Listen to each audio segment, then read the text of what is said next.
Olá, graça e paz, estamos com mais um Assim Diz o Senhor, o nosso quadro de perguntas e respostas bíblicas das nossas escolas dominicais, e hoje nós estamos com mais uma pergunta bíblica. Certa vez alguém questionou a respeito do fato de quando alguém se converte, quando alguém se achega ao Senhor, e se a sua vida poderia continuar em pecado, ou se a pessoa ainda continuaria assim pecando isso constantemente. Bom, Jesus certa vez conversando com os judeus afirmando serem filhos de Abraão, ou seja, descendentes de Abraão, ou seja, quando eles diziam isso, eles estavam afirmando serem filhos de Deus. Estou falando aquilo que diz João capítulo 6, 7 e 8. Eles afirmando serem filhos de Deus, ou seja, descendentes, né, de Abraão, descendência, raiz, genealogia de Abraão. E só que eles querendo matar Jesus, querendo tirar a vida de Jesus. Jesus usou a seguinte expressão, falando diretamente a eles, dizendo que eles não eram filhos de Deus, João 8,44, dizendo eles serem filhos do diabo, mas porque as atitudes que eles tomavam fazia com que eles se parecessem com o seu próprio pai. Mas olha só que interessante, a questão e a palavra-chave é que Jesus disse assim a ele, se as minhas palavras estiverem em vós, ou seja, as minhas palavras estiverem em vós. Então Jesus disse que a palavra dele não estava neles, estava até mesmo com eles, mas não estava neles, porque é diferente. É como, por exemplo, o Espírito Santo. No Antigo Testamento, o Espírito Santo estava sobre os profetas, até mesmo Jesus quando ele veio, não é isso? Porque Jesus veio cumprindo a lei, então ainda esse ato acompanhou Jesus, pelo fato de Jesus vir nesse processo de transição, né? Ele veio trazendo essa transição, fazendo essa transição entre lei e graça, porém ele veio cumprindo a lei, trazendo a graça. Então o Espírito Santo não estava em Jesus, diretamente em Jesus, dentro de Jesus, mas quando ele entrou na sinagoga, e ele ali pouco antes de ler o livro da lei, Isaías capítulo 61, mas ele disse assim, o Espírito Santo está sobre mim, não é isso? Ele disse sobre mim, sobre é sobre, não dentro dele, mas sobre ele, ou seja, então, claro, Jesus é santo, perfeito, puro, nunca pecou e jamais conheceu o pecado, mas enfim, mesmo o pecado da nação toda, de todo mundo estando sobre ele, ele mesmo por si só não conheceu o pecado, nunca praticou o pecado. Mas olha só, mas ali voltando para os judeus, a questão é que quando Jesus disse para eles, se as minhas palavras estiverem em vós, ou seja, estiverem impregnadas em vós, estiverem dentro de vós, não é isso? Não mais sobre, mas dentro de vós, ou seja, eles não iriam praticar mais as obras de morte, porque o pai da mentira, né, Satanás, o príncipe desse mundo, ele vem para quê?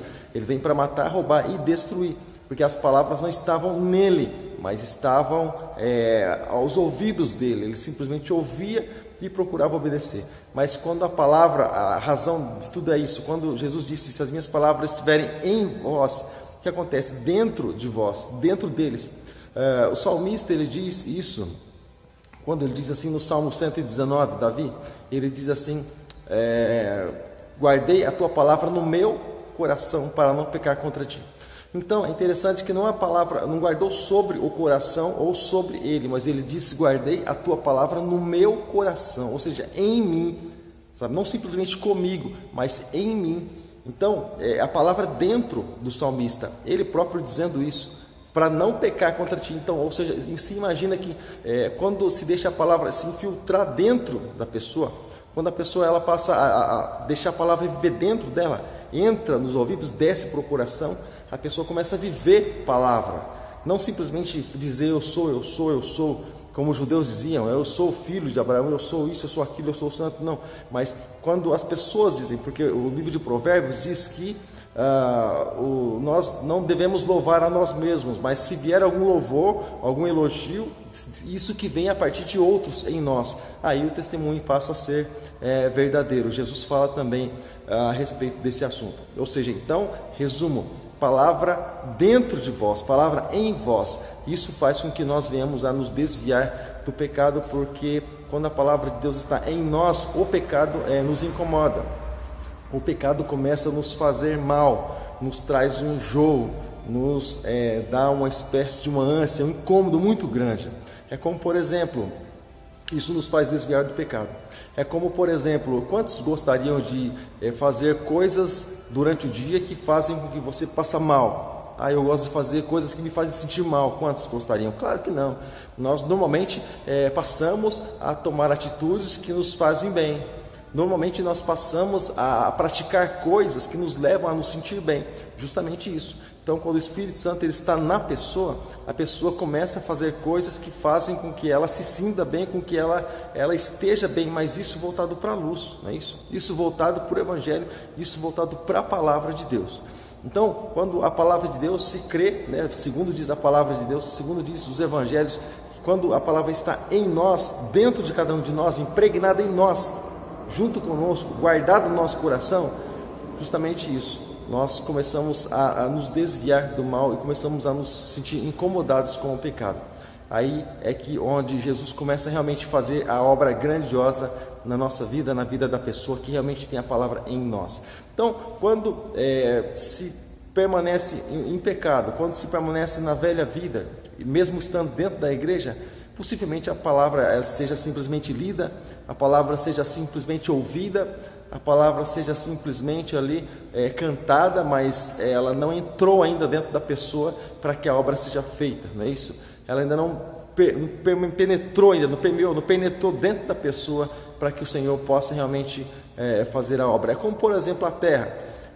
Se eu pegar, por exemplo, um espaço de terra para plantar, uma semente boa, excelente, e eu molhar simplesmente uma camada fina, bem superficial da terra e lançar aquela semente lá em uma cova, em um buraco, em um espaço e cobrir aquela semente, possivelmente não dê fruto. Por quê? Porque foi algo assim superficial. Agora, se eu encharcar, por exemplo, essa terra e eu vier com a semente e mais produtos para que venha fortalecer essa semente e ela não venha morrer, o que acontece? Ela vai possivelmente crescer, não é isso? Ela vai estar forte, vai brotar e possivelmente quando grande vai dar muitos frutos e esses frutos vão permanecer, e esse é o chamado de Deus para as nossas vidas, que nós venhamos a ir dar frutos e esses frutos venham a permanecer, justamente porque a palavra está em vós. Então, dentre tantos judeus, encerrando, entre tantos judeus, sabe para quem Jesus falou a respeito disso? Jesus chamou os 12 e disse para que eles venham a estar indo e dando fruto, e esses frutos venham a permanecer. Ou seja, por quê? Ele não falou isso para todos os judeus, simplesmente para os discípulos sendo judeus. Porque os discípulos de Jesus estavam recebendo a palavra de uma forma diferenciada. No particular, eles conviviam com Jesus, eles abandonaram suas vidas, não para duvidar de Jesus, não para saber se realmente aquele era Jesus, mas porque eles sabiam que Jesus era o Cristo e porque a palavra de Deus estava dentro deles. Então eles recebiam de uma forma diferente e por isso Jesus falou para ele: as minhas palavras estão em vós, sabe? Então vocês vão e vocês vão dar frutos e os frutos de vocês vão permanecer, ou seja, porque a palavra estava em vós. Mas quando simplesmente se ouve a palavra, quando simplesmente se escuta a palavra sem dar o devido crédito, possivelmente há essa possibilidade, a pessoa está na igreja, está praticando as obras do mundo lá fora e não tem uma vida solidificada, uma vida firmada realmente em Cristo Jesus, na casa do Senhor, na obra de Deus. Tudo bem? Então fica assim mais um quadro de Assim Diz o Senhor, em mais um desses debates que sempre acontecem nas nossas escolas bíblicas. Você está convidado para participar todo domingo às 9 horas da manhã, Escola Bíblica Dominical, Igreja Batista Shalom, Vila Helena, Rua Carlos Evaso, número 21, bairro de Vila Helena, cidade de Sorocaba. Eu sou o pastor Paulo Farias e estou aqui te esperando. Assim diz o Senhor.